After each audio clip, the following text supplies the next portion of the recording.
Video को start करने से पहले मेरा आपसे रिक्वेस्ट है कि अगर आप चैनल पर नए हैं तो मेरे चैनल को सब्सक्राइब करने के साथ में बेल नोटिफिकेशन आइकन को भी प्रेस करिए, जिससे अपकमिंग वीडियोस की नोटिफिकेशन आपको टाइम टू टाइम मिल पाए।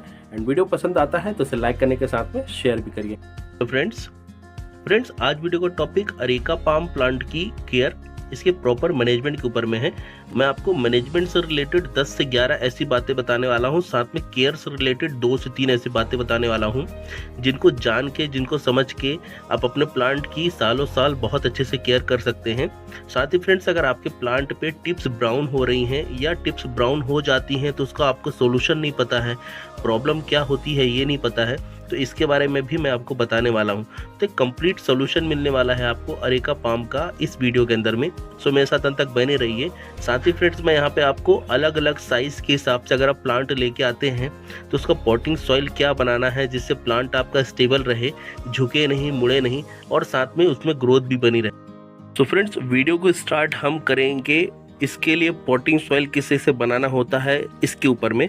सो फ्रेंड्स, अगर आप एक छोटी हाइट का पौधा लेके आते हैं कुछ इस तरीके का, तो इसके लिए इतना कोई स्पेसिफिक नहीं है इसकी पॉटिंग सॉइल बनाना, क्योंकि पौधा छोटा है और इसमें ग्रोथ अभी स्टार्ट हुई है। ठीक है फ्रेंड्स, तो यहाँ पे बहुत ज़्यादा ज़रूरी नहीं है कि आप इसके लिए बहुत स्पेसिफिक जाके ही पॉटिंग सॉइल बनाएं, क्योंकि अभी पौधा तैयार होना स्टार्ट हो रहा है, बड़ा होना स्टार्ट हो रहा है। तो यहाँ पे इसके लिए वेल ट्रेन पॉटिंग सॉइल भी बनाएंगे तो चल जाएगा, और अगर आप स्टैंडर्ड पॉटिंग सॉइल में ही इसे लगाना चाहें तो उसमें भी लगा सकते हैं। फ्रेंड्स, पाम के साथ में सबसे ज़्यादा ट्रिकी यही होता है कि इसका पॉटिंग सॉइल किस तरीके से रहेगा, क्योंकि प्लांट की साइज़ जैसे जैसे बढ़ती है वेट उसका ऊपर पत्तियों के कारण ट्रांसफ़र होता है। तो ऊपर जब वेट बढ़ता है तो नीचे जो रूट्स हैं वहाँ पे प्लांट के टेढ़े होने की या इधर उधर मुड़ने की संभावना बढ़ जाती है। तो वहाँ पे आपको पॉटिंग सॉइल उस तरीके से डिसाइड करना है जिस तरीके से आपके प्लांट का हाइट है, जिससे प्लांट आपका स्टेबल रहे और एक सीधा स्ट्रेट वो रहे, जिससे उसकी सुंदरता भी रहेगी, साथ ही आपके प्लांट की ग्रोथ भी अच्छी बनी रहेगी। लेकिन फ्रेंड्स, अगर आपके प्लांट का साइज़ इस तरीके से छोटा प्लांट नहीं है, एक स्टैंडर्ड साइज़ का 2.5-3 फीट का 4 फीट तक का प्लांट है, तो आपको वहाँ पे सॉइल जो है 50%, 20% सैंड, 20% कंपोस्ट, 10% मॉइस्चर एजेंट, साथ में आपको 2 से 3 चम्मच नीम केक। अगर प्लांट का साइज़ आपके करीब 4 फीट से ऊंचा 5 फीट 6 फीट तक है, बहुत बड़ा प्लांट है, जिसे 14 या 16 इंच के पॉट में आप लगा रहे हैं, तो आपको यहाँ पे सॉइल जो है 60% सैंड, 20%, 15% कंपोस्ट, 5% मॉइस्चर एजेंट और थोड़ा सा नीम केक 2-4 चम्मच, जो भी रिक्वायरमेंट है इसके हिसाब से आपको लेके फिर एक सॉइल मिक्स बना के लगाना है। दूसरी बात, सॉइल मिक्स में आपको जो कंपोस्ट आप ले रहे हैं, पहली प्राथमिकता आपको देनी है इसमें लीफ कंपोस्ट को, दूसरी वर्मी कंपोस्ट को। अगर ये दोनों नहीं है तो फिर आपको काऊ डंग को देनी है। एक बात और ध्यान रखना है, जब आप सॉइल मिक्स बना के पॉट को जो है लगा रहे हैं तो आपको वहाँ पे प्लांट को लगाने के समय पे जो ड्रेनेज होल है उसको पैक करने के लिए कोई भी टाइल्स के टुकड़े या ईंट के टुकड़े नहीं लगाने हैं, जिससे वो होल बंद नहीं हो जाए। वो आगे जाके जब भी नीचे नमी बढ़ती है तो वो होल बंद करने लग जाते हैं, जिससे पानी रुकने लग जाता है। तो आपको वहाँ पे थर्माकोल के टुकड़े लगाने हैं जो कि लाइट वेट होते हैं, इसके साथ में मिट्टी में चिपकते नहीं हैं, और ये जो है एयर्स का जो सर्कुलेशन है नीचे से बना के रखते हैं, तो ये बहुत बेस्ट होते हैं। तो इस बात का आपको ध्यान रखना है। फ्रेंड्स, पाम का जो पौधा होता है या प्लांट होता है, ये बहुत स्लो ग्रोथ करने वाला प्लांट होता है, तो इसमें ग्रोथ बहुत स्लो रहती है, बहुत तेज इसमें ग्रोथ नहीं होती है। लेकिन ग्रोथ स्लो होने के साथ में इसमें हमें केयर और मैनेजमेंट टिप्स भी अप्लाई करना ज़रूरी होता है। अगर हम वो ध्यान नहीं रखते हैं तो हमारा प्लांट ख़राब हो सकता है, हमें पता भी नहीं चलेगा कब हमारा प्लांट पूरे तरीके से नीचे से डैमेज हो गया और आखिरी में हमें ये दिखेगा कि ऊपर सारी लीव्स येलो हो गई हैं और प्लांट अचानक से 1 आध हफ्ते के अंदर में डेड हो जाएगा। तो आपको ये पूरा प्रोसेस 1 से 1.5 महीने का 2 महीने का रहेगा, लेकिन पता कब चलेगा जब वो आखिरी में ख़राब होने वाला रहेगा पूरे तरीके से। तो आपको ध्यान रखना है कि आपका जो पाम का प्लांट है उसका मैनेजमेंट और उसका केयर दोनों बहुत अच्छे से किया जाए, जिससे आपका प्लांट सही तरीके से चलेगा, ग्रीनरी को मेंटेन करेगा और आपके साथ में स्टेबल रहेगा। मेरा ये प्लांट करीब 3 हफ्ते पुराना है, जिसे मैं घर पे लाया था नर्सरी से, और अभी तक मैंने इसे स्टेबल होना छोड़ने के लिए रिपोर्ट नहीं किया था, और अब मैं इसे रिपोर्ट करने वाला हूँ आज या कल के अंदर में ही। सो फ्रेंड्स, पाम के प्लांट का जो ग्रोइंग सीजन होता है वो फरवरी से लेके सितंबर तक होता है। तो इस समय आपके प्लांट की ग्रोथ को बनाए रखने के लिए आपको उसका केयर भी बहुत अच्छे से करना है, जिसमें सबसे पहला है वाटरिंग। प्लांट के अंदर में आपको वाटरिंग जो है ये चेक करके करनी है कि ऊपर की जो मिट्टी है वो पूरे तरीके से ड्राई नहीं हो जाए, और ऐसी कंडीशन भी नहीं हो कि आप उसमें पानी डाल दें और ओवर वाटरिंग की सिचुएशन हो जाए। आपको मिट्टी ऊपर बहुत हल्की सी नमी दिखे तब आपको उसमें हल्की सी वाटरिंग कर देनी है, ऊपर मॉइस्चर मेंटेन करके रखने के लिए। पाम का जो पौधा है इसे मॉइस्ड सॉइल पसंद है, लेकिन गीली या चिकनी या वेट सॉइल बिल्कुल पसंद नहीं है। साथ ही इसे अगर ड्राई सॉइल देंगे तो भी समस्या खड़ी होती है। तो आपको वाटरिंग में वाटरिंग प्लस ओवर वाटरिंग दोनों का ध्यान रखना है, यानी कि आपको क्या करना है, प्लांट के अंदर में इस तरीके से पानी देना है कि ओवर वाटरिंग नहीं हो और अंडर वाटरिंग भी नहीं हो।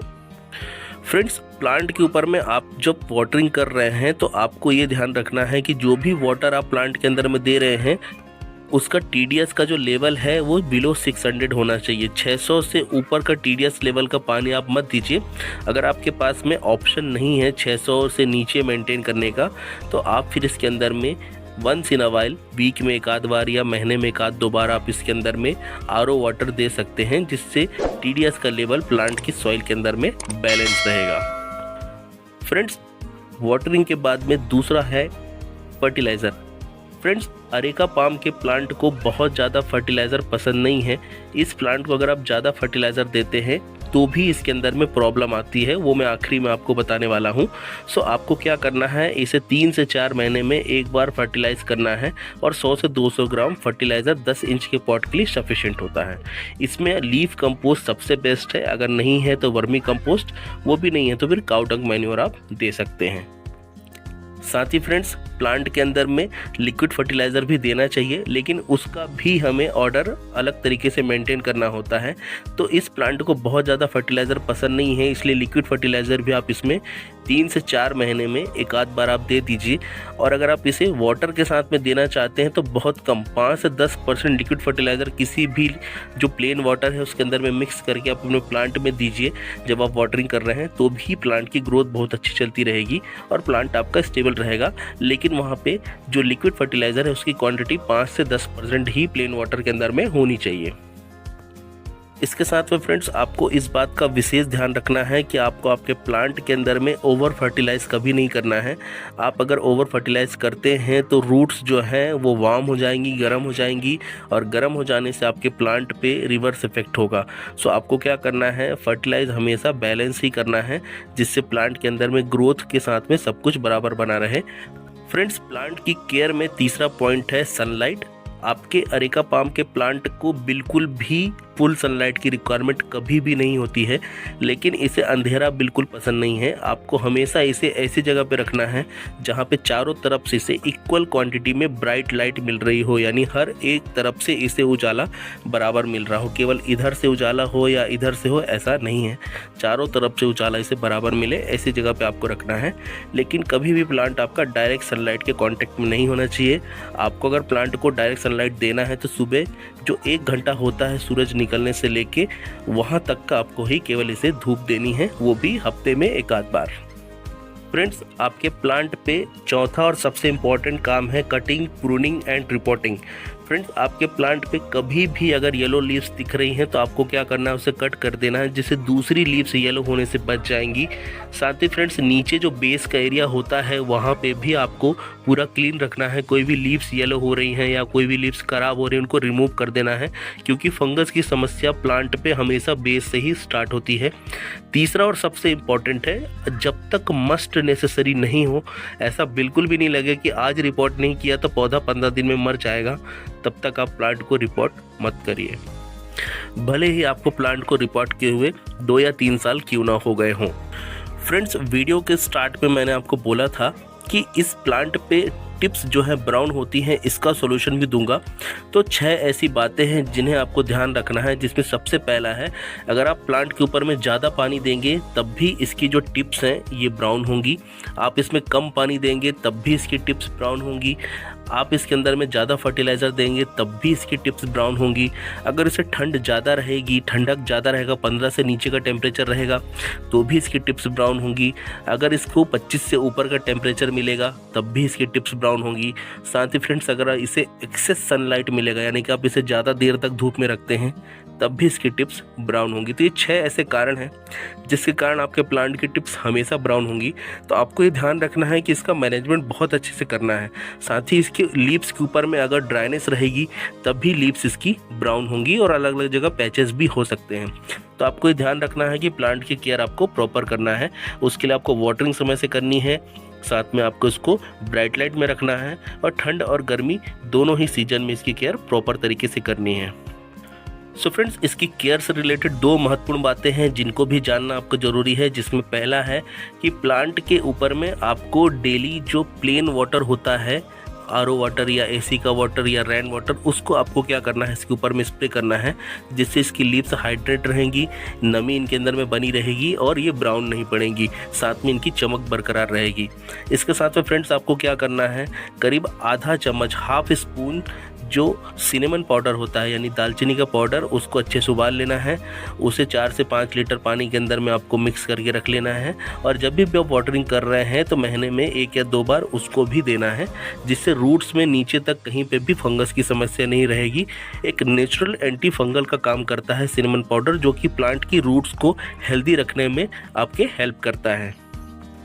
इसके साथ में फ्रेंड्स, तीसरा पॉइंट है, अगर आपके एरिया में टीडीएस जो है पानी का 600 से कम ही रहता है तो आपको इसमें 4 से 5 महीने में एक बार रॉक सॉल्ट यानी कि सेंधा नमक जो है हाफ टेबल स्पून आपको लेना है, यानी एक छोटा चम्मच का जो आधा चम्मच होता है करीब इतना आपको लेना है और उसे पानी में अच्छे से घोल के 4 से 5 महीने में एक बार अपने प्लांट पे देना है। तो इसकी ग्रोथ को बनाए रखने के लिए उसको देना भी इसे ज़रूरी होता है, लेकिन आपको ध्यान रखना है कि शुद्ध ही आपको रॉक सॉल्ट देना है, यानी कि प्योर जो है रॉक सॉल्ट आपको इसे देना है।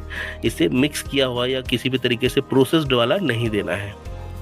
ये कंप्लीट इन्फॉर्मेशन था प्लांट की सॉइल से रिलेटेड, कि आपको प्लांट की हाइट के हिसाब से सॉइल किस से बनाना है, साथ में इसका मैनेजमेंट किस से रखना है, इसकी केयर किस से करनी है, इसकी केयर की सीक्रेट टिप्स क्या है, वो भी सारी मैंने आपको बता दी हैं। सो फ्रेंड्स, वीडियो कैसा लगा है मुझे आप कमेंट करके ज़रूर बताइएगा। वीडियो में अगर कोई भी क्वेरी है तो मुझे आप कमेंट बॉक्स में कमेंट करके पूछ भी सकते हैं। फ्रेंड्स, आपके अच्छे कमेंट्स का मैं हमेशा इंतज़ार करता हूं, तो कमेंट ज़रूर करिएगा। वीडियो पसंद आ जाए तो इसे लाइक भी करिए, जिससे मुझे ये समझ में आएगा कि आपको मेरी दी हुई जानकारी पसंद आती है। सो फ्रेंड्स, टिल देन के लिए bye bye, thank you, happy gardening.